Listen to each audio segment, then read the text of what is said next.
오늘 말씀 같이 보겠습니다. 히브리서 11장입니다. 우리 총 1절부터 10절까지 다 읽어야 되는데 몇 구절만 우리 같이 한번 읽도록 하겠습니다. 히브리서 11장 1절에서 3절 그리고 6절 7절 있는데요. 한번 읽겠습니다. 믿음은 바라는 것들의 실상이요 보이지 않는 것들의 증거니 선진들이 이로써 증거를 얻었느니라. 믿음으로 모든 세계가 하나님의 말씀으로 지어준 줄을 우리가 아나니 보이는 것은 나타난 것으로 말미암아 된 것이 아니니라. 믿음이 없이는 하나님께 기쁘시게 하지 못하느니 하나님께 나아가는 자는 반드시 그가 계신 것과 또한 그가 자기를 찾는 자들에게 상 주신 이심을 믿어야 할지니라. 믿음으로 노아는 아직 보이지 않는 일에 경고하심을 받아 경외함으로 방주를 준비하여 그 집을 구원하였으니 이로 말미암아 세상을 정죄하고 믿음을 따르는 의의 상속자가 되었느니라. 아멘. 제가 지난 주일 예배 마치고도 그렇고 급하게 달려가가지고 책을 읽는 그 즐거움에 좀 빠졌습니다. 한 번씩 이제 출퇴근 왔다 갔다 하면서 믿음에 대해서 생각도 하고 또 제가 한 2주 정도는 서울에 있는 보게거름교회와 여기와 한 믿음의 특징, 믿음의 정의, 믿음으로 사는 것에 대해서 좀 얘기를 했다면 오늘은 제가 믿음으로 말미암은 선교의 역사 또 그리고 우리가 어떤 위치에 있는지에 대해서 오늘 말씀을 좀 나누기를 원합니다. 좀 더 이전보다는 조금 듣기가 편합니다. 왜냐하면 믿음이란 부분들이 영적 영역이에요.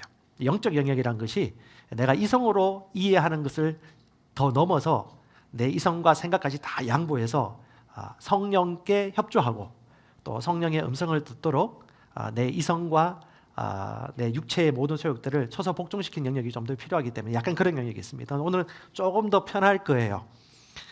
저는 개인적으로 역사를 좋아합니다. 그래서 역사책을 읽기도 하고 또 여러분도 아시겠지만 아직 많이 젊습니다. 요즘 평균 수명이 100세 다 돼 가는데 반을 못 살았어요. 근데 우리 제보다 인생을 2배 이상 사신 103세 1920년생 우리 김형석 교수님이 올해 신간을 냈는데 인생문답이라는 책입니다. 적극 추천합니다. 한번 읽어보셨으면 좋겠고 저도 살아가보지 않은 인생이고 또 기독교 사상가이자 철학가 말씀을 나누는 믿음의 선배와 사도로서 이 책이 나왔는데 이 얼굴 보이십니까? 잘 안 보일 텐데 이 얼굴 보니까 어떤 모습이 보이세요? 누구나 나이 들면 노인이 되겠죠. 저도 마찬가지고 여러분도 마찬가지고 그냥 이 얼굴도 보이시지만 그 얼굴 안에 있는 내면의 영혼이 보이기 시작합니다. 왜냐? 그것이 진짜니까. 진짜 사람은 영적 존재니까. 그리고 이분이 그런 얘기를 해요. 한 50, 60대까지는 육체력이 정신력을 붙들어 주었는데 60 이후 70 가까이 되면서 정신력이 몸을 이끌어 준다 라고 하면서 인생에 대해서 참 상당히 많은 지혜를 줍니다. 보통 이제 60세, 65세 은퇴를 하면 이제 나 늙었어. 그리고 이제 애를 봐야지. 아이고 이제 은퇴해서 어떡하나. 아이고 이제 모든 짐 벗겼다 라고 보통 얘기하는데 그렇게 얘기하면 얘기할수록 인생이 빨리 내리막길을 걸어요.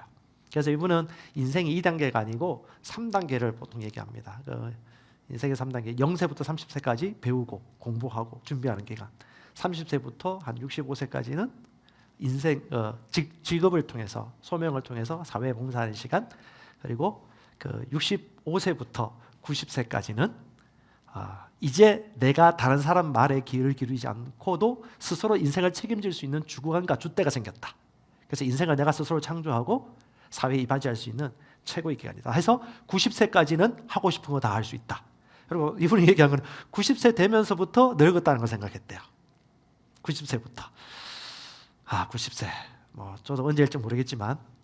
그래서 이분 친구 중에 이제 안병욱 교수님이나 김태규 교수님 같은 경우는 90세, 93세에 돌아가시고요. 지금 103세죠. 103세. 이 신앙의 위인들이 살아갔던 어떤 믿음의 길들을 보면 참 제게 부족한 것들을 배우고 또 그 어간에 있는 글자, 단어의 의미, 인생의 어떤 철학이 녹아있는 말씀이죠. 말씀 신학이 녹아있는 그 인생을 간주하는 그 어떤 시각들을 보면서 참 저도 많이 배우는 것 같습니다.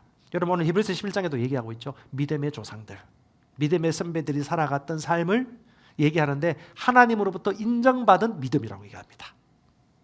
저도 마찬가지고 여러분도 그렇고 우리가 결국 인생을 마지막할 때 주님께 인정받는 인생을 살아야 되지 않겠습니까? 그래서 깨어 있어야 되겠죠. 공부하고 그래서 60세부터 공부해라. 독서를 많이 해라. 그리고 또 하나가 뭐냐 하면 일해라. 일은 절대 놓치지 말아라. 그러니까 은퇴가 이 세상 사람들이 말하는 은퇴와 그리스도인들이 말하는 은퇴는 다른 거예요. 주님 품에 안길 때 은퇴하는 거고, 세 번째 자기 취미 생활 가지라는 말들을 저는 곱씹으면서 적고 고민을 하고 있습니다. 여러분, 그 황순은 소설가도 그렇고 그리고 윤동주 시인도 그렇고 우리 김영석 교수님이 직접 다 보신 분들인 것 같아요. 선배하고 같은 동년배이기도 한데, 그분들은 중학교 때부터 나는 소설가로 시작해서 소설가로 살 거야, 나는 시인으로 시작해서 시인으로 살 거야라고 절대적으로 자신의 가야 할 길을 확신을 가졌대요. 저도 그런 것 같습니다. 보통 10대, 20대 초반 이때 가장 큰 꿈을 발견하고 자신의 인생을 부르심을 쫓아가는데, 그렇게 보고 성경을 보니까 성경에 보면 모든 사람을 하나님께서 응답해 주시고 역사해 주시지만 때마다 믿음의 일꾼들이 있었어요. 의인들이 있었습니다. 확신을 가지고 걸어가는 소수의 사람들이 있었어요. 그들이 믿음의 길을 뚫었고 그들이 방향을 선포했기 때문에 수많은 사람들의 혜택을 보고 같이 걸어갔다는 모습을 볼 수 있었습니다. 여러분, 지난주부터 기도하고 있는데 기도가 재밌습니까? 여러분, 믿음의 기도입니다. 왜 믿음의 기도입니까? 고백합시다. 믿음은 말씀에서 옵니다. 말씀을 믿고 하는 기도이기 때문에 믿음의 기도죠. 믿음의 기도는 응답하죠. 그래서 저는 영 안에서 하는 기도를 이번에 할 때 하신 분들은 잘 아시겠지만 생각보다 한 8, 90명 들어와요. 1시간 동안 계속 같이 기도해요. 저는 솔직히 그 정도 예상 안 했거든요. 30명, 40명, 50명이면 같이 많이 기도되겠구나 싶었는데 외부 인사도 있겠지만 80명, 100명이 나라와 민족을 위해서 기도하는 걸 보면서 너무 감동 먹었고 너무 감사했어요. 저는 그렇게 애국자는 아니지만 그리고 나라와 민족을 위한 기도를 좀 많이 했고, 저는 요 근래 참 저도 그렇게 근심하는 편이 아닌데 나라를 위한 근심이 좀 많이 됐습니다. 그래서 기도하기 시작했고요. 감정을 이입하면 오래 못 삽니다. 감정이입하면 좀 냉철해져야 되겠다 싶어서 기도할 거 기도하고 우리가 해야 될 거 무엇인가를 생각하면서, 여러분, 우리가 정치인들 다 기대할 수는 없습니다. 여든 야든 다 똑같습니다. 중요한 것은 여러분, 그렇게 보는 관점이 아니고 빛과 어둠, 하나님 나라와 이 세상 나라, 말씀과 말씀이 아닌 사상, 이런 것들에 대한 대립과 또 이런 것들의 대립구도 가운데 하나님의 나라가 어떻게 지금 진행되어 가고 있는지를 저와 여러분들은 볼 수 있는 관점을 가지셔야 됩니다. 우리의 씨름은 혈과 육이 아닙니다. 정사와 권세와 이 어둠의 세상 주관자들과 하늘에 있는 악의 영들에 대한 전투입니다. 아멘. 하지만 진 전투가 아니고 이기려고 하는 전투가 아니에요. 이긴 전투입니다. 교회는 이깁니다. 아멘. 그것을 우리가 믿고 있기 때문에 그 위치에 서서 걸어가고 나아가는 것입니다. 그럼 방언기도 하면서 얼마나 유익합니까? 세 가지 제가 먼저 나누겠습니다. 여러분들 또 믿음을 주기 위한 것입니다. 고린도전서 14장 통해서 믿음을 우리가 받고 있지 않습니까? 방언기도는요, 하나님의 성도들이 하는 기도입니다. 저는 장로교 출신입니다. 그래서 방언기도 들어본 적도 없습니다. 방언의 방자만 들으면 이상한 사람들이 하는 기도라고 생각했습니다. 왜? 그렇게 들었고 그렇게 봐왔기 때문에. 그런데 성경 말씀을 보니까 바울이 다 설명하고 있네요. 왜 그때는 몰랐을까요? 지식으로 알고 있었는데, 동의하고 있었는데 하나님이 깨닫게 해주신 거죠. 성령이 감동하신 거죠. 아하, 영어로도 기도하고 마음으로 기도하는 거구나. 우선순위가 영어로도 기도하고 마음으로 기도하는 거구나. 영어로도 기도하고 마음으로 기도하다 보니까 놀라운 변화가 나타나더라고요. 그래서 저는 권면하고 싶습니다. 아직까지 방언으로 기도하는 게 어색하다, 명절 때 한 번씩 한다 하시는 분들은 영어로 기도하고 마음으로 기도하는 것이 일상처럼 하시면, 이게 사도 바울의 기도, 사도들이 했던 기도이고 초대교회 성도들이 했던, 그냥 따라합시다. 기본기. 수영할 때 털옷 입고 들어갈 거예요? 수영복 입고 들어가야죠. 이 기본기예요. 방언기도 할 수 있도록 힘을 주시옵소서라고 하는 게 이상한 기도예요. 그냥 자연스럽게 기본기입니다. 기본. 그 다음에 방언으로 기도하면요, 영어로 비밀을 말하고 있는 상태입니다. 영어로 신비를 말하고 있어요. 그걸 여러분 의식하면서 기도해 보세요. 그때 믿음과 내 생각이 일치되어서 하늘을 날아 올라가는 것입니다. 그리고요, 내 자신을 세우는 기도, 다른 말로 자기 관리 영역이 방언 기도입니다. 지금도 여전히 총신이나 장신이나 이런 데서도 방언 기도에서 이상하게 생각하는 분들이 있어요. 어쩔 수 없어요. 언제 설득시키겠습니까? 성경이 말하는 대로 우리는 항상 교단이 중요한 게 아닙니다. 예장, 합동, 예장, 통합, 고신, 침신, 기신 이게 중요한 것이 아니고 순복음이 중요한 것이 아니라 우리는 하나님의 말씀이 말하는 바대로 실행하고 있느냐. 그리고 A, B, C, D, E 가운데 하나님이 무엇을 원하고 하나님이 무엇을 지시하고 있는가에 대해서 우리가 접근한다면 쉬워요. 그리고 나라와 민족을 위해 기도하면요 많은 유익이 있지만 여러분 나라를 위해서 애국할 수 있는 길입니다. 줄 수 있잖아요. 나라를 위해 기도하면서 품을 수 있는 시간이고요. 그 다음에 나라를 위해서 계속 기도하면요 어떤 유익이 있습니까? 성령의 인도를 받기가 너무 쉬워집니다. 아침 일찍부터 영이 움직여요. 목사님 무슨 소리를 하시느냐 하시는 분들은 우리 제 예매 다시 들으셔야 돼요. 영 안에서 기도하는 시간 가질수록 성령의 인도를 받기가 쉽고요.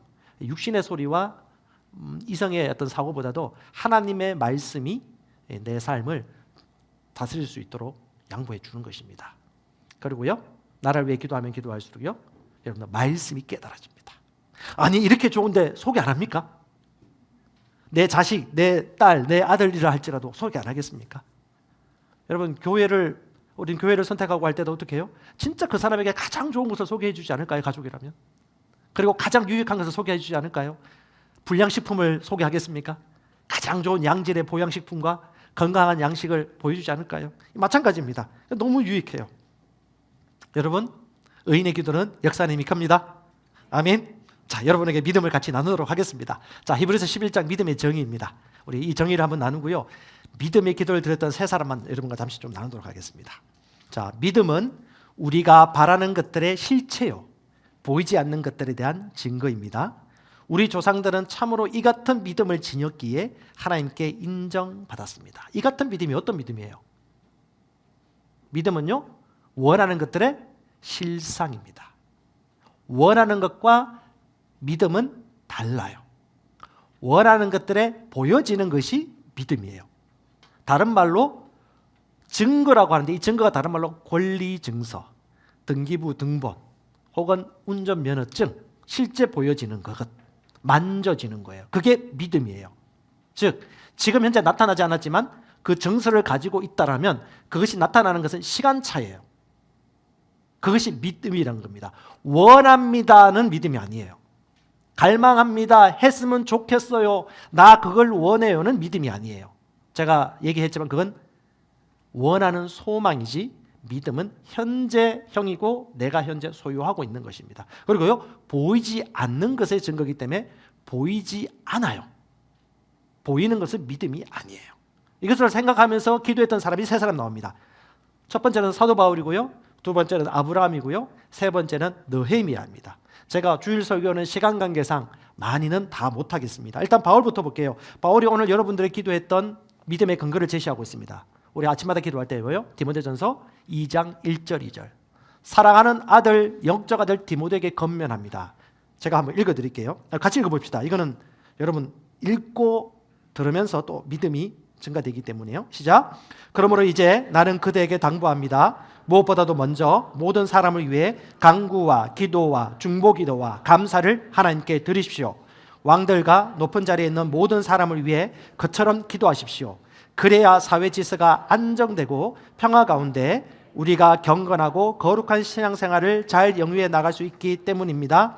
이 같은 기도는 우리 구주 하나님께서 보시기에 좋은 일이고 또 기쁘게 받으실 만한 일입니다. 하나님께서 모든 사람이 다 구원 얻고 진리를 깨닫게 되기를 원하십니다. 아멘. 사도 바울이 디모데에게 당부해요. 뭘 위해 기도합니까? 너 자신을 위해서 당부한 게 아니에요. 모든 사람을 위하여, 하나님 나라를 위하여, 대한민국 국민을 위하여, 민족을 위하여. 너만을 위한 것은 너의 자기 개발이겠지만 다른 사람의 성공에 동참하는 것이 진짜 성공이고 그것이 아버지의 사랑이고 우리의 소명이지. 그래서 너는 그것을 위해 기도하라고 부탁을 하고 그 기도에 효과가 있다는 것을 얘기해 주고 있죠. 하나님 보시기에 너무 좋아요. 왜? 모두를 위한 거니까. 다른 사람을 위한 것이니까. 사랑하는 것이니까. 모든 사람이 구원 얻고 진리를 얻기 위하여 결국은 너희들이 먼저 해야 될 게 뭐야? 믿음의 기도예요. 여러분 전도해 보셨죠? 처음 나가기 쉬운가요? 어려워요. 기도하면요 담대해집니다. 기도하면요 믿음이 생깁니다. 말씀을 붙들고 기도하면요 쉽게 액션을 취할 수가 있습니다. 변화되고 배가 되는 이 비전을 이루기 위해서 가장 먼저 해야 될 게 결국은 액션이 있어야 돼요. 그 액션을 그냥 하라면 못해요. 여러분들이 먼저 보고 믿음으로 성취하고 출발하는 것입니다. 그러면 여러분 떠나갈 수가 있어요. 저는 아침마다 기도할 때마다 그 생각합니다. 저는 포병 출신입니다. 우리 김대중 대통령 때 그 포병 사격 실습한다고 그 승진부대 그 사격장에 가서 몇 개월 동안 막 길 닦고 난리 났습니다. 여러분 아시잖아요. 대통령 온다고 하면 국방부 장관 온다고 막 그때 우리는 그 로켓포 해가지고 직사포를 연습시킵니다. 막 직사포가 보여요. 짧은데 바로바로 터지는데 기도할 때마다 그 생각을 합니다. 여러분 포병전에서 중요하죠. 공중전과 포병전이 먼저 전쟁 개시 아닙니까? 초전 박살 내버리는 거죠. 어떻게 해요? 기도를 통해서. 왜? 능력이 있으니까. 왜? 의인의 강구니까. 믿음의 기도니까. 받으시기에 합당한 것이니까. 아멘.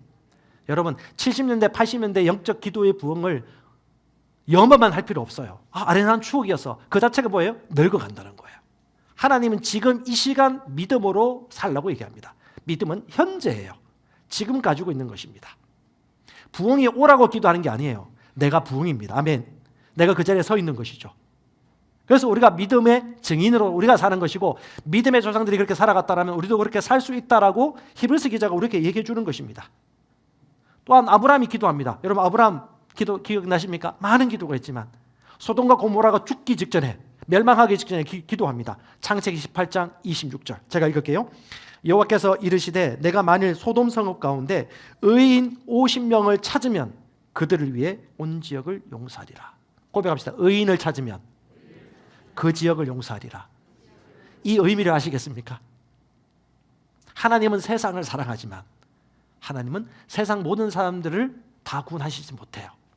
하지만 하나님은 의인들의 간구와 의인들을 소중히 여기십니다. 그래서 의인의 기도가 역사하는 것입니다. 하나님은 얘기해요. 그들을 위하여 지역을 용서하리라. 아브라함이 논리를 펼쳤어요. 의인까지 멸망시키겠습니까? 아니지. 그러면 우리 대한민국의 이 나라, 이 민족, 이 세계 가운데 의인이 몇 명 있을까요? 어떤 사람이 의인입니까?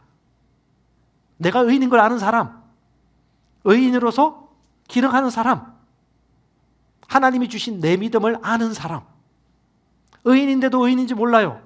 어제도 우리 아내하고 얘기를 했는데 그렇게 거대한 호화 유람선을 타고 가면서도 자신이 그 누릴 수 있는 그 좋은 뷔페와 음식과 권리를 모른 채 살아가는 그리스도인들이 얼마나 많은지, 믿는 자가 얼마나 큰 권세가 있는지를 모르고 여전히 어떤 두려움이 오면 무서워가지고 덜덜덜 떨면서 주님 도와주세요 도와주세요 하는 그 안타까움을 얼마나 주님이 안타까워하실까요?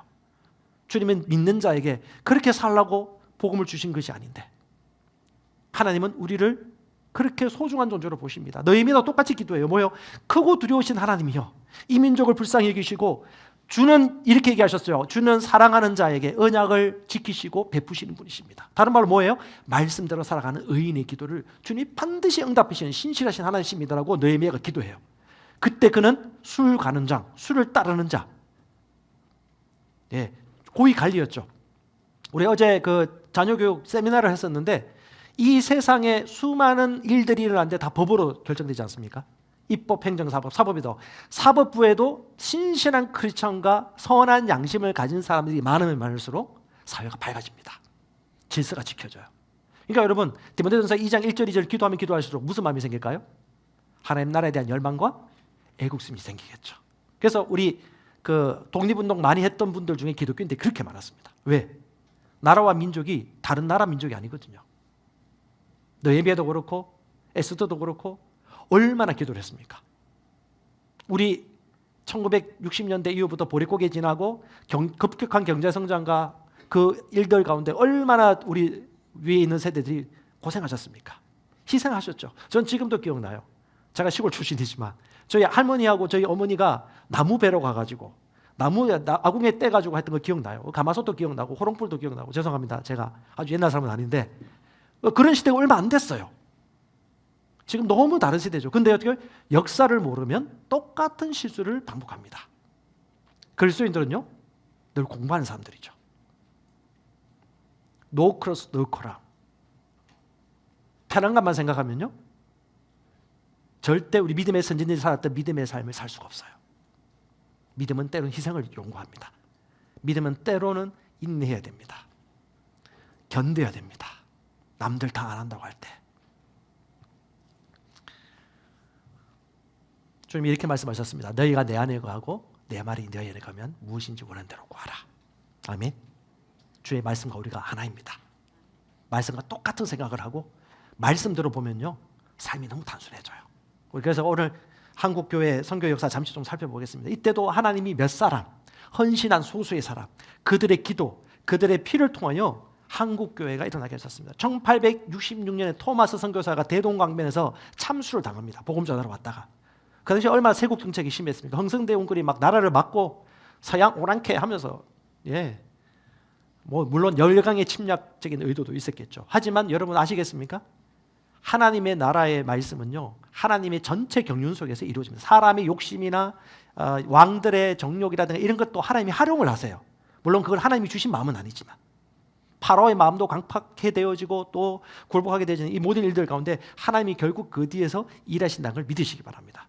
그렇다면 여러분 다 우리가 이해는 할 수 없지만 하나님 나라 선교 전략과 믿음이 어떻게 말씀이 어떻게 흘러가는지를 본다면 쉽게 이해할 수 있습니다. 한번 볼게요. 자, 믿음은 들음에서 나고 들으면 어디서 나죠? 하나님께서 말씀에서 납니다. 미국은 우리보다 선교 역사가 길죠. 20세 초중반의 선교사들이 우리나라에 들어온 것이 1885년 언더우드와 아펜젤레입니다. 그 전에 1884년에 의로 선교사로 알렌 선교사가 오셨고 그 전에도 성경 번역이라든가 몇몇 선교사가 있었지만 공식적으로 교단의 파송을 받은 것이 언더우드와 아펜젤레 1885년이에요. 1884년에 들어온 알렌이 들어오고 난 다음에 약 3개월 이후에 여러분 잘 아시는 갑신정변이 일어나고 그 갑신정변을 통해서 민비의 조카인 민영익이라는 사람이 7개의 창상을 크게 당합니다. 뭐 출혈을 엄청 했겠죠. 죽을랑 말랑 할 때 이 알렌이 가서 서양 의술로 급격히 구출합니다. 그때 한의사 14명이 극구 반대합니다. 그 전에 뭐 양학이 없었잖아요. 서양 의학이 없었잖아요. 극구 반대하고 난리 난다고 하다가 그 반대를 무릅쓰고 알렌이 의술을 행했는데 구출받죠. 그 다음부터 총애를 받아가지고 어떻게 해요? 기독교가 선포될 수 있는 좋은 토양이 형성되어집니다. 그리고 고종의 주치의가 되어지고요. 그리고 뒤에서 1885년에 들어온 언더우드 아펜젤러가 약국 조제하는 일들도 하면서 의료신교에 같이 몸을 보태어서 복음을 나누기 시작합니다. 그래서 여러분 이 알렌을 통해 가지고 재중원 그리고 이 재중원이 나중에 강혜원 뭐 이렇게 발전돼서 나중에 세브란스 병원의 모태가 되어집니다. 이런 의료술을 하면서 이제 더 많은 고위 관리들이나 사람들을 구출하기 위해서 하다 보니까 재정도도 필요하다 보니까 이 세브란스 병원의 세브란스가 여러분 아시겠어요? 사람 이름이에요.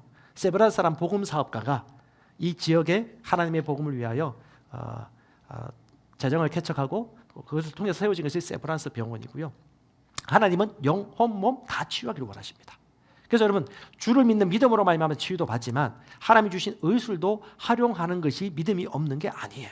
믿음으로 하는 것입니다. 하지만 진짜 믿음으로 완전히 모든 것을 내려놓고 해야 될 때도 있어요. 하지만 여러분 하나님은 이 모든 것 다 우리에게 주신 선물이다 하고 확실하시고 내가 믿음이 없을 때 믿음이 있는 척할 필요 없고 믿음이 있다면 자신이 알아요. 그래서 믿음이 있는 사람은 나중에 이런 얘기해요. 나는 고침 받을 줄 알았는데 왜 이랬을까? 그런 경우를 몇 번 봤어요. 자신도 누구한테 좀 인도를 받으셔야 됩니다. 이런 과정들 하나님께서 영, 혼, 몸 모두 치유받기를 원하십니다. 그래서 대한민국 가운데 선교는 두 가지 방향이었어요. 하나는 뭐냐면 교육 선교, 하나는 의료 선교를 통해서 상당히 확장되었습니다. 근데 참 신기한 거예요.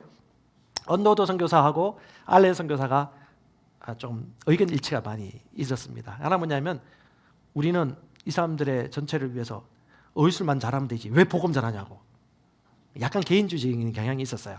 그런데 언더우드는 복음을 전해지지 않겠느냐, 우리가 살고 죽는 것이 예수를 믿는 복음에 있는 것 때문에 복음을 전해지지 않겠느냐고 엄청 의견 일치가 있었지만 우리 바울과 바나바가 크게 싸우고 난 다음에 마가를 데리고 갈 거냐 안 갈 거냐라고 싸웠는데 그것 때문에 시험 들지 마세요. 복음을 전하고 생명의 말씀을 나누다가 다툼이 일어난 건 셀에서 갈등이 일어난 건 너무 자연스러워요. 근데 중요한 건 뭐다? 하나님께 주신 복음을 전파하기 위하여 영혼을 사랑하기 위하여 이런 가운데 의견 일치가 안 일어날 수 있다.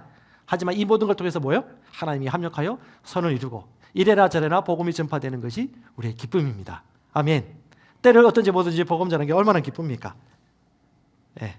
그리고 또 하나가 교육 선교인데요. 여러분 보십시오. 배재학당, 이화학당, 정동리학당, 숭실학교 다 처음에는 뭐예요? 고아원, 고아원, 잃어버린 아이들, 홀로 된 아이들 돌봐주는 일들을 하다가 이 아이들 학당을 만들어가지고 교육을 하기 시작했죠. 의식이 변화되면 나라가 변합니다.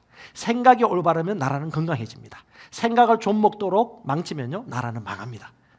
이들은 기독교 정신과 성경적인 사고를 통해서 이들에게 교육을 가르치기 시작했습니다. 그래서 대한민국이 문맹률이 확실하게 낮아지기 시작하면서 의술도 높아지고 교육열도 높아지다 보니까 지금 전 세계 내로라 하는 교육열을 가진 나라가 대한민국입니다. 그래서 하나님이 효과적으로 쓸 수 있는 선교 왕국이 된 것입니다. 아주 많은 역사를 일으켰고 지금도요, 해외 선교지 나가면요, 대한민국 선교사는 길을 찹니다. 너무 열정적이라서 대놓고 하고요, 무서워하지 않거든요. 이건 우리나라만의 뭐 민족적 기질도 있고 강점이라고 보여집니다. 이런 미국 감리교, 또 뭐 북장로 교회, 뭐 이렇게 생각, 남장로 교회, 수피아 여학교, 강주 숭일학교 이런 학교를 통해서 교육 선교를 이루었는데, 잘 보세요. 대한민국 교회가 언제 가장 먼저 파송되고 시작됐다고요? 1885년이에요. 그래서 대한민국이 장로교와 감리교와 이런 교단이 많고 그런 목사님들도 많고 그런 전통 가운데 성도들이 신앙생활을 많이 했어요. 왜? 처음 그렇게 들어왔거든요. 자, 우리는 여기서 또 하나를 생각해 보셔야 되는데, 우리나라가 무엇보다 특별했던 건 뭐냐 하면 선교사들이 와서 복음을 전하려고 하는데, 너무 놀랍죠. 선교지 갔는데 이미 그들의 언어로 만들어진 성경책이 다 있는 나라, 이게 대한민국이었습니다. 존 로스 성경 번역이라고 하는데 서상윤 씨가 대부분 번역을 한 거예요. 한국어로 한 거. 그러니까 존 로스도 같이 협력을 해서 사역을 했지만 한국 성경 번역이 되어 있기 때문에 믿음은 어디서 온다고요? 말씀에서 오잖아요. 그러니까 이 말씀이 먼저 들어가 버렸어요. 그래서 네비우스 선교 정책이라고 있는데요, 선교 방법에도 이게 뭐냐면 자전, 자력, 자주, 자치 이래가지고 내가 복음을 전하고 도와주겠지만 결국 그 민족, 그 사람들이, 원주민들이 복음을 전파하고 스스로 통치하고 스스로 재정적으로 독립하여서 교회를 세워갈 수 있는 네비우스 선교 정책이 우리나라가 아주 큰 모델이에요. 그래서 전 세계가 놀랐어요. 독립적이면서도 어찌 보면 아주 잘해요. 똑똑하고. 여러분 아시죠? 유대인보다도 우리나라가 거의 이게 뭡니까? 이거 IQ가 똑똑해요. 교육 방법이 많이 조금 문제가 있어서 그렇지만. 그래서 하나님이 이 민족에 주신 축복이 얼마나 큽니까? 그래서 저와 여러분 지금 예수 믿게 된 것 아닙니까? 20세기 초반부터 이런 놀라운 선교의 역사가 있었기 때문에. 자, 여기서부터 한 가지 또 생각해 보십시다. 우리가 지금 하나님의 믿음의 말씀을 나누고 방언으로 기도하는 교회잖아요. 어쨌든 이건 대한민국에서는 아직까지 소수예요.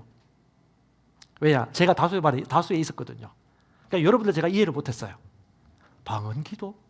정신없는 사람들이 하는 거 아니야?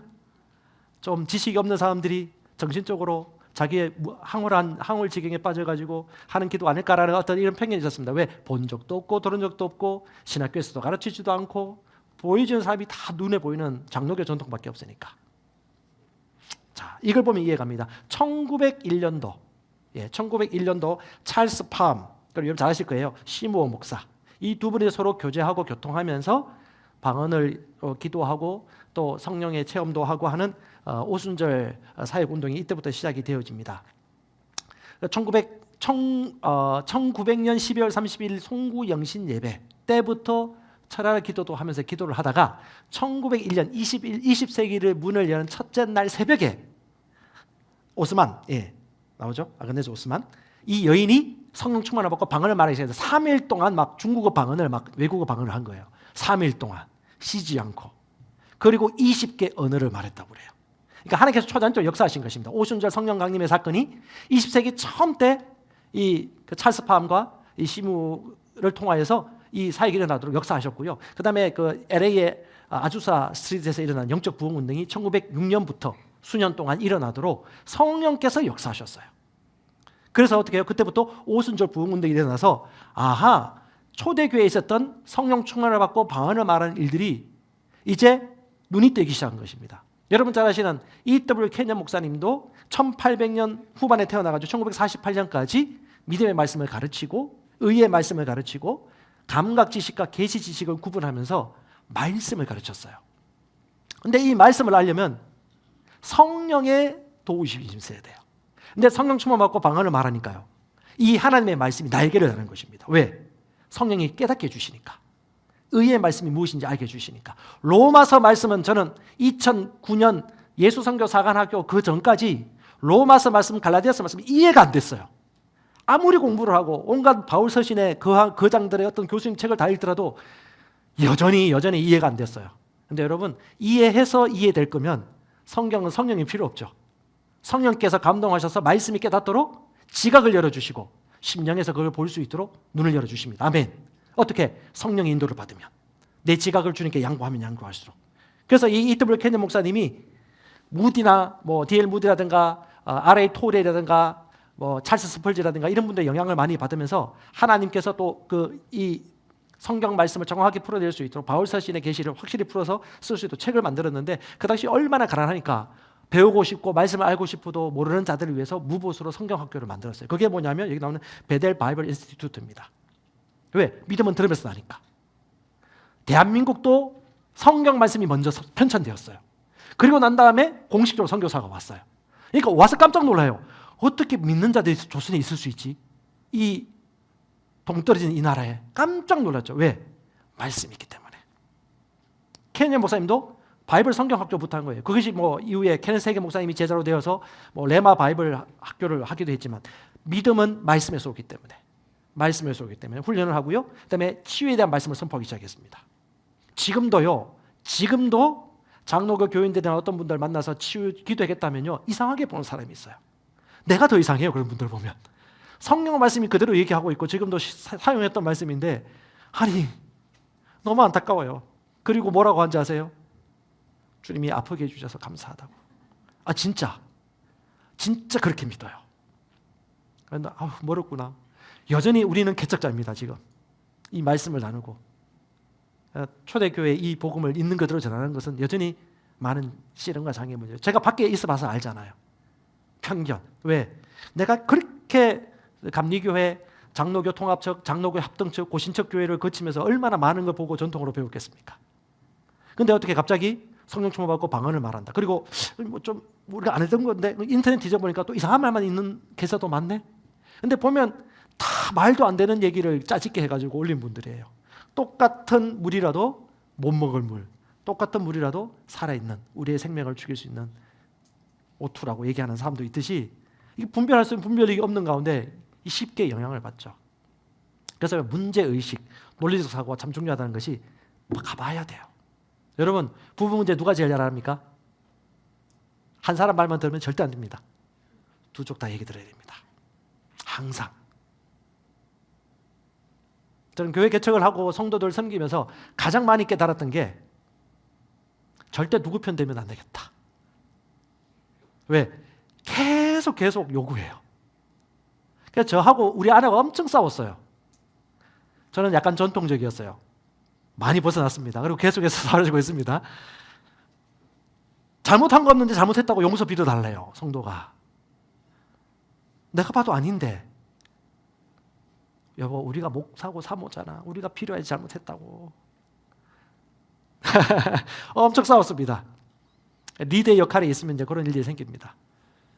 근데 나중에 하나님이 지혜를 주셨어요. 네 편도 내 편도 이 편도 저 편도 아니다. 이 복음도 저 복음도 요 복음도 아니다. 말씀 편이지. 우리가 이렇게 하겠습니다. 집사님도 권사님도 이렇게 하십시오. 이 말씀이 우리의 기준입니다. 저희들도 이렇게 하겠습니다. 라고 하니까 갈등은 있었지만 서서히 교회가 안정되어져 가고 성숙한 성도들이 일어난 것을 보게 되었습니다. 여러분, 기준이 중요해요.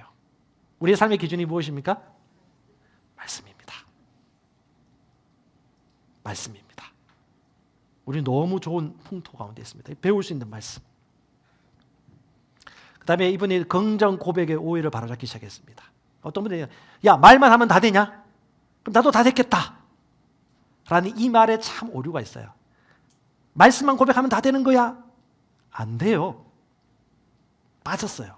믿음의 고백이에요. 믿음의 말씀의 고백이에요.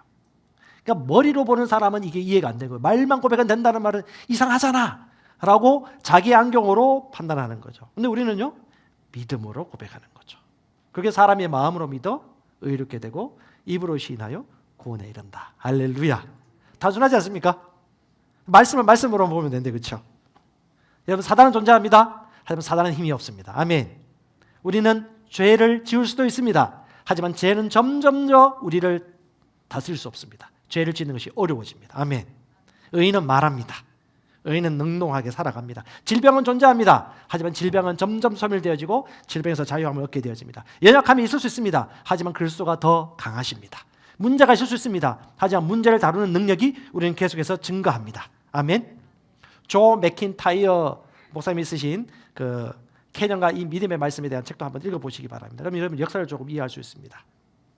그 다음 1958년 그때서야 최자실 목사님과 조영기 목사님 통해서 오순절 복음이 우리나라에 들어오게 되어집니다. 여러분 여의도 순복음교회 다니신 분들 소수로 알고 있는데요. 대부분은 장로교 출신입니다. 그러니까 어떻게 해요? 몰랐어요. 저도 2009년까지는 몰랐습니다. 조영기 목사님은 이상한 분으로 생각했어요. 왜냐? 들은 게 그거니까. 그러니까 누구한테 듣느냐, 무엇을 가장 첫 번째 듣느냐, 제대로 분별하는 게 중요한데요. 중요한 건 여러분 조영기 목사님도 오랄 로버츠 목사님 영향을 많이 받으셨고요. 이 믿음의 말씀의 계열 가운데 수많은 미국이나 뭐 호주라든가 그다음에 싱가포르에 있는 목사님들도 다 그런 믿음의 말씀에 켄 세기 목사님이나 이터블 켄 목사님의 영향을 다 받으셨습니다. 여러분 그 싱가포르의 콩희 목사님이라든가 뉴 크리스천 처치의 이름 생각 안 나요? 예, 조셉 스미스 맞죠? 조셉 프린스 목사님도 그렇고 다 이 믿음의 말씀의 기초 위에서 각자의 주신 부르심을 따라 그 말씀을 선포하고 있고요. 그 뭐 은혜의 말씀을 좀 주로 나누고 있는데요. 이런 영향을 다 받고 우리나라도 그렇게 복음이 전파되었습니다. 그리고 1958년 그때 천막교회가 시작될 때 신기한 것이 CCC 김중호 목사님도 CCC가 대한민국에서 시작되었어요. 빌브란 박사님과 교제를 하시다가 해외에 가서 유학하고 공부를 하시다가 이 영향을 받고 우리나라의 민족 복음화 운동을 일으키기 시작했습니다. 여러분 복음 전파하는 게 어떻게 해요? 민족에 대한 아픔이 일어나지 않겠습니까? 캠퍼스 복음화, 민족 복음화, 나라를 위한 기도 이 운동이 계속해서 일어나게 되었고 우리 조선 사람들이 얼마나 또 기도를 하고 또 사랑이 많습니까? 그러니까 기도를 하니까 어떻게 나라를 위한 민족을 위해 기도를 하다 보니까 영적 보험과 경제 보험도 같이 오게 되어지고요. 하나님이 합력하여 선을 이루셨어요. 독재자 박정희 대통령이라고 하지만 또한 경제 개발의 박정희 대통령이었고 또 그 환경을 통해서 하나님이 역사하셨습니다. 여러분 잘 아시는 아닥사스다 왕이라든가 바사 고레스 왕 같은 경우도 어쩌면 다니엘과 뭐 하냐냐와 미사엘 아사랴 같은 다니엘 친구들도 그 당시 포로국이었는데 거기서 그들을 하나님께서 쓰셔서 복음이 전달되어지게 하셨고 성벽을 수축할 수도 역사하셨거든요. 그러니까 세계 역사와 하나님의 역사가 분리되어 있는 것이 아니라 긴밀하게 연관되어 있고 우리는 성경적인 관점에서 영적인 관점에서 이걸 제대로 다시 한번 재해석하고 볼 수 있는 눈을 가지셔야 됩니다. 그 안에 들어가지 말고. 그러니까 우리가 이런 눈들을 가지셔야 됩니다. 여러분 정치가 아니에요. 사상이 아니에요. 빛이고 어둠이고 말씀이고 세상이고 깨어 있으셔야 됩니다. 유튜브든 공중파 지상방송이든 어떤 매스미디어든 간에 우리는 말씀에서 태어나고 말씀으로 사는 사람이기 때문에 이것을 본다면 민족에 대한 아픔 그리고 민족을 위한 내가 해야 될 것이 무엇인지를 기도하고 지금 할 것도 너무 많아요. 시간을 허비할 수가 없습니다. 엑스폴로 74 이거 저는 본 적 없습니다. 제가 태어나기 전에 있었던 일입니다. 우리 보신 분들 계실 건데 좀 그때 감동을 좀 듣고 싶습니다. 이 엑스폴로 74 그 김종건 목사님이 대한민국의 영적 부흥과 또 복음 전파를 위해서 계획을 하는데 그 CCC 간사님들이 100가지 이유를 들어서 다 반대를 했대요. 할 수 있습니다. 물론 장단점이 있었습니다. 근데 중요한 건 뭐냐? 복음 전파를 위한 놀라운 기적점이 되었어요. 80 복음화 대성회부터 시작해서 이후에 계속 이제 선교대회가 계속 열렸는데 제자를 만들거나 인격적인 교회의 어떤 신앙생활을 나누는 데는 한계는 있었지만 그래도 또 한편으로는 그 통로를 통해서 하나님이 복음을 편만하게 흘러갈 수 있도록 역할을 크게 하셨어요. 여러분 그때 쓰임받았던 우리 경제계 원로들 뭐 정주영 회장이라든가 이병철 회장이라든가 이런 분들요 안 되는 게 뭐냐 해보자 라는 어떤 그 믿음 그들의 믿음이죠. 그 믿음 정신에 1세대가 있었어요. 복음 선포는요 이런 개척가 정신이 있어야 됩니다. 행진하고 나가야 됩니다. 재면 못해요. 이것 때문에 안 되고 저것 때문에 안 되고 다 안 돼요. 여러분 잘 아시는 88 서울올림픽의 비사를 아십니까? 원래 박정희 대통령이 88 올림픽에 대해서 원하는 마음을 가지고 계획을 다 지었고 문서까지 다 준비를 했는데 갑자기 이제 11.6 맞죠? 예. 11.6 서거하고 난 이후에 갑자기 전두환 정권이 들어오고 난 다음에 전두환 씨가 또 군인 있잖아요. 이 군인이 우리 그거 했던 것도 한번 밀어붙이면 되지 않겠느냐라고 해가지고 상당히 그때 우리 경제계 원로 회장님이 상당히 정준희 씨가 힘을 많이 썼어요. 근데 그거 잘 몰라요. 역사에 대한 지식이 얕으면 얕을수록 똑같은 실수를 범하는 것이 역사를 모르는 자들의 문제입니다. 우리나라가 이런 믿음의 사람들과 선진들을 통하여서 믿음으로 복음을 전파하고 희생과 헌신을 통해서 온 세계에 복음이 증거되는 역사가 나타나게 되었습니다. 여러분, 지금 현재 일어나고 있는 일의 모든 데자뷰를 알려면요, 1945년 이후에 전후 해방사를 다시 한번 공부해 보시면 됩니다. 기독교적인 관점에서 쓰여진 역사책이 있어요. 그런 책들을 보시면 지금 똑같습니다. 똑같아요. 데자뷰예요. 그 당시 추양 한경직 목사님이 이북에서 내려와가지고 남한 땅에 혼란스러울 때 그는 하나님의 말씀을 최고의 우선순위로 두고 정신문화운동하고 복음을 얘기하고 그 당시 어떤 사회의 혼란들을 하나님의 말씀으로 성도들이 가질 수 있도록 가르치기 시작했습니다. 이런 현장들이 있었다는 거죠. 이 위기 가운데, 이 상황 가운데 그래서 대사도교회가 있는 것입니다. 우리는 1900년 1년에 그때 오스만을 통해서 부흥되었던 오순절 성령 부흥의 어떤 그 말씀, 이게 오순절 교회가 아니에요. 장로 교회가 아니에요. 교단을 뛰어넘으셔야 돼요. 하나님의 말씀으로, 말씀과 성령이 충만한 비전과 사명을 바라보는 교회가 지금 현재 이 위치에 있는 것입니다. 그럼 우리는 무엇을 해야 될까요? 교단을 뛰어넘으세요. 내가 예전에 보았던 전통을 뛰어넘으십시오. 이게 맞다고 생각했던 것이 아닐 수도 있다라고 생각하셔야 돼요. 그래서 저와 우리 교회는요, 뭐 몇 가지가 있겠지만 제가 오늘 세 가지만 나누겠습니다. 첫 번째, 가정이 교회입니다. 가정 포기하지 마세요. 결국 마지막 죽는 날까지 나와 같이 함께하고 믿음의 세대를 이어받는 사람, 우리 자손들입니다. 주님은 그래서 가정의 개념을 주셨어요. 아버지 하나님, 남편 하나님, 남편 그리스도, 아들 예수님, 아들 우리 교회들, 가족, 가정에서 거룩하게 성장해 가는 것입니다. 인정받는 것이고요. 주권은 하나님께 있습니다. 이 아이들을 학교에 빼앗기지 말아라. 어제 세미나 핵심이었어요. 아이들을 학교에 빼앗기지 말아라. 학교에 보내도 돼요. 근데 중요한 건 뭐예요? 부모가 신앙 전수권과 영적 권위는 붙잡아라. 그걸 가지고 있는 분은 학교 보내도 괜찮아요. 문제 안 돼요. 방법론이 문제가 아닌 거예요. 진짜 그들에게 하나님의 말씀대로 가르쳐라. 훈계하고 양육하라. 그다음에 두 번째, 변화와 배가는요, 행동에서 출발합니다. 같이 고백합시다. 행동하자. 액션을 취하자. 예, 한 사람, 2022년도 한 사람에게 복음 전해보세요. 저는 여러분보다 많이 전할게요. 그리고 손을 얹으세요. 한 사람에게. 그 기쁨과 그 감동은요, 영원권 복음 전파의 그 하나님의 심장박동은요, 경험해보지 않으면 모르는 겁니다.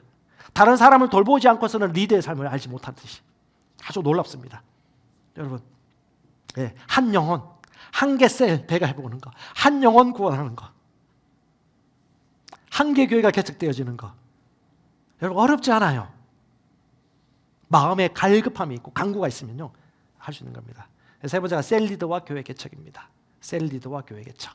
우리 교회 안에서 배가하고 번식하고 교회 개척자를 양성시키는 거. 그러면요, 하나님이 주신 비전을 이룰 수가 있습니다. 이건 사람의 비전이 아니에요. 하나님이 주신 비전이고요. 미국에서부터 벌써 20년 전부터 하나님께서 그렇게 흘러가도록 움직이고 있는 운동이에요.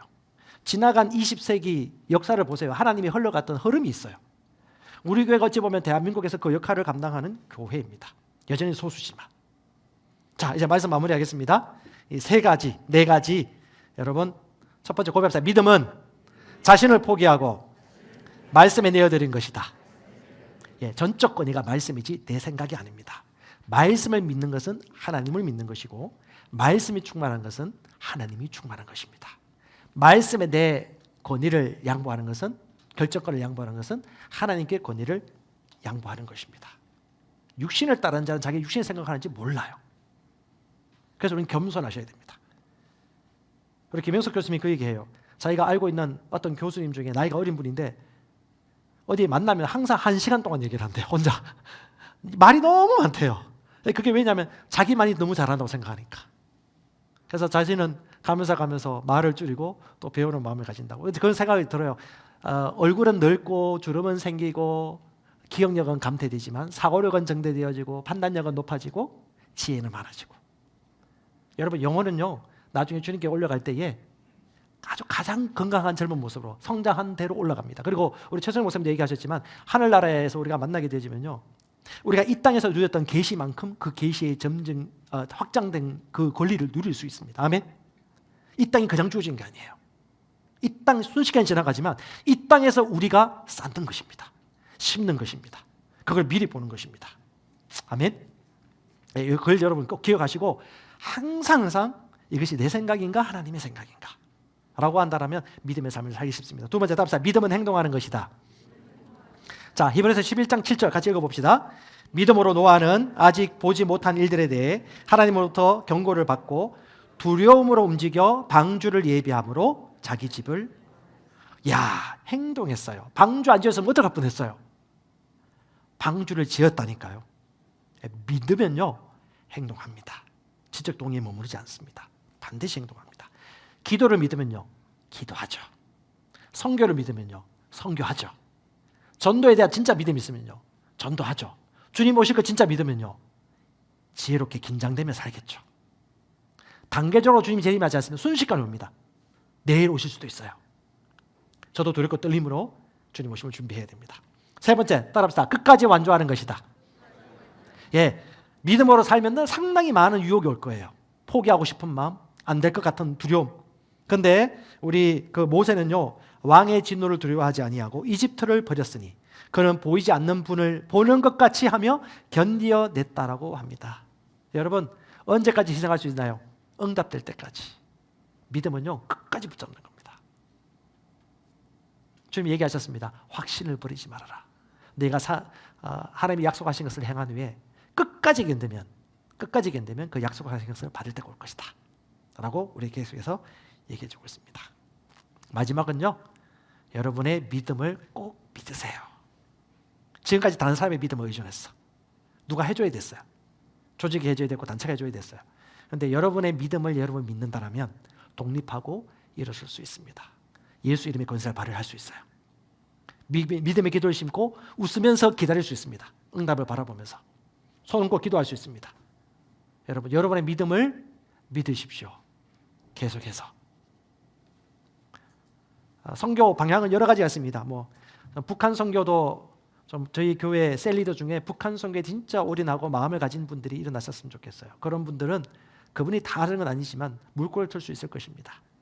북한에도 교회 세우려면 북한 선교 사모하는 셀리더가 있어야 되겠죠. 국내 선교, 교회 개척, 복음 사업가, 재정으로 섬기는 사람, 기도하는 사람, 셀리더 많이 필요합니다. 믿음으로 하는 사람, 마음이 있는 사람, 하나님이 그런 사람을 찾고 계십니다. 기도하겠습니다. 주님 감사합니다. 주님 감사합니다. 이 세상의 모든 역사가 믿음의 역사입니다.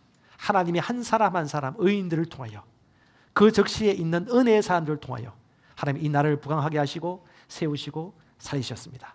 주님을 찬양합니다. 우리 또한 믿음의 의인들입니다. 지금 2022년 이 시대 가운데 우리 또한 아브라함처럼 바울처럼 내가 이 자리에 서 있습니다. 내가 여기 있사오니 나를 사용하시고 인도하시고 말씀해 주십시오. 주님 액션을 취하겠습니다. 주님 찬양합니다. 예수님의 이름으로 기도합니다.